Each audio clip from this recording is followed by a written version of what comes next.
এই আমাদের ঝিকি, ঝিকি, দুঃখী, পুটকুড়ি, লালি সবাই খাচ্ছে। কেন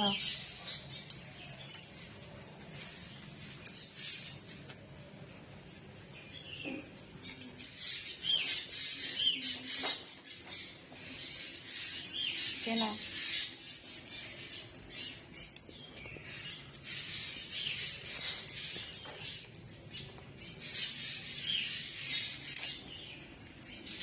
কেন দেখি তুমি ঝিকির কাছে কেন এসছো?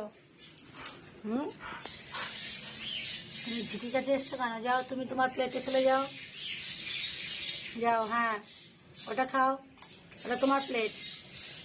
কি হলো, খাবে না? না, ঝিকিরটা না, ঝিকি খাচ্ছে, ঝিকিরটা না। না, এই দেখেছো দেখি, তুমি কিন্তু একটা দুষ্টুমি করলে। কি দুষ্টু হয়েছে, ওকে হাত দিয়ে থাবা দিয়ে ওকে সরিয়ে দিল খাবার থেকে। তুমি তো আজকে ব্যাট গার্ল হয়ে গেলে। আবার মিকি আবার ঝিকির কাছে যাচ্ছে। কি শুরু করে এরা! কারোর নিজের নিজের নিজের প্লেট পছন্দ না, অন্যের প্লেট সবার পছন্দ। কিছুটা খাওয়ার পরে তখন অন্যের প্লেটে খাবে। কি হলো পুকুরি?